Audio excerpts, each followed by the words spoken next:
अच्छा, इंडिया में paper leak हुआ है ये तो सब जानते हैं, लेकिन ये पेपर क्यों लीक होता है और ये पेपर कौन लोग लीक करते हैं ये कोई नहीं जानता है। ये मैं आपको आज इस वीडियो में बताऊंगा। देखिए, ये जो एक चोरी का कागज होता है ना, इसको एक पीस ऑफ पेपर हम कह सकते हैं। कैसे ये पीस ऑफ पेपर 300 करोड़ बना जाता है आपको मैं बताऊंगा। और यानी इंडिया की जुबान में ये एक पूरा धंधा है। ठीक है, ये सिर्फ एक एग्जाम नहीं है, लेकिन ये धंधा खेला कैसे जाता है वो आपको चलिए बताते हैं। सर, इस कागज का जो वजन है ना वो तकरीबन 10 ग्राम भी नहीं होगा, शायद इससे भी कम हो। और इसकी जो छपाई है, जिसको इसकी पब्लिकेशन कहते हैं, उसकी कीमत कितनी होगी? 5 रुपए, 10 रुपए। लेकिन यही पेपर, कागज का टुकड़ा 24 घंटे एग्जाम से पहले कैसे 30 लाख से 1 करोड़ रुपए का बिक जाता है फी स्टूडेंट, यानी पर स्टूडेंट मैं ये बात कर रहा हूँ। अब इस वीडियो में मैं जो बात करूंगा आपने नंबर्स याद रखने हैं। यानी इसकी जो कीमत है वो हो जाती है 1 करोड़ तक इस पीस ऑफ पेपर की। एक दफा एक ऑपरेशन हुआ था ये माफिया लीग के खिलाफ, और उसमें उनके एक बंदे ने खुद बताया था कैमरे के सामने, उसने ये खुद एडमिट किया था। उसने कहा था कि जब ये हम पेपर लीक करते हैं ना, तो हमारी जो टारगेट ऑडियंस है वो एक्सपेक्टेड स्टूडेंट्स होते हैं 700 से 800 स्टूडेंट्स, यानी 700 से 800 स्टूडेंट्स कम से कम उसने बोला ये पेपर खरीदते हैं। और यही जो पेपर है ये 30 लाख से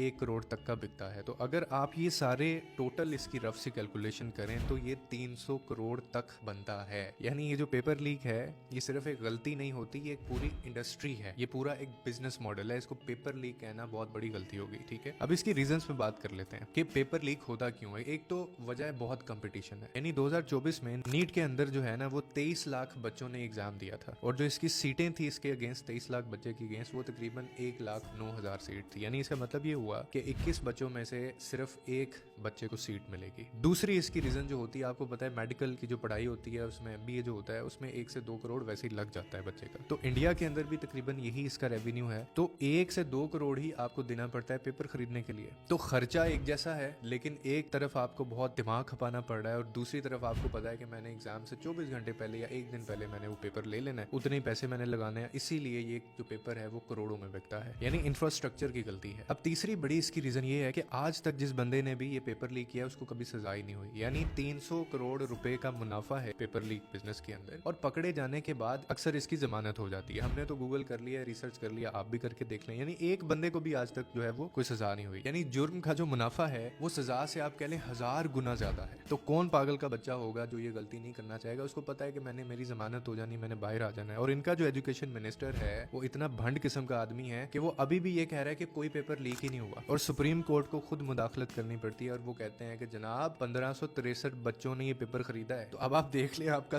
दिमाग फट जाएगा कि मैं तो 700 से 800 बच्चे कह रहा हूँ कि उसमें 300 करोड़ बनते हैं, तो 1563 अगर ये कर लें आप इसको, तो आप देख लें ये नंबर्स कहाँ को जाते हैं। शायद पाकिस्तान का कर्जा उतर जाए। अब मैं आपको बताता हूँ ये बच्चे कौन है जो प्रोटेस्ट कर रहे हैं। जनाब, इसमें 22,98,000 बच्चे ये पेपर देते हैं जिन्होंने 2 साल हर सुबह 4 बजे 5 बजे उठ के पढ़ा होता है, और वो सारी सारी रात सारा सारा दिन पढ़ते रहते हैं। किसी के बाप ने अपनी जमीनें बेची होती हैं, सारी जिंदगी का सरमाया बेच दिया होता है। किसी के बाप ने अपनी दुकानें बेच दी होती हैं कि बेटा तू ये एग्जाम दे और इसमें पढ़ लिख के तू अफसर लग जा। आप इमेजिन करें कि एक साइड पे वो 4 बजे उठने वाला बच्चा है जिसने सारी जिंदगी मेहनत की है, और दूसरी साइड पे आपके एक ऐसा बच्चा बैठा है जिसको ये पता है कि मेरे अब्बा जी के पास 1 करोड़ रुपया है, मेरे अब्बा जी जो है ना 2 करोड़ रुपया दे सकते हैं, बस उसका और कोई कैलिबर नहीं है। तो ये सिर्फ मेहनत का कत्ल नहीं है, ये उन बच्चों का कत्ल है, ये उन इंटेलेक्चुअल्स का कत्ल है, ये उस जहन का कत्ल है, ये उस मुआशरे का कत्ल है जो मेहनत करना चाहते हैं सोसाइटी में। और ये जिन बच्चों ने 20 से ज्यादा बच्चों ने खुदकुशी कर ली है इसमें, वो वही जहन है जिसको ये हजम ही नहीं हुआ कि मैंने सारी जिंदगी इतनी मेहनत की और उसके बावजूद ही सिस्टम ने मुझे क्या दिया। तो इस एक चीज की वजह से इंडिया में ही नहीं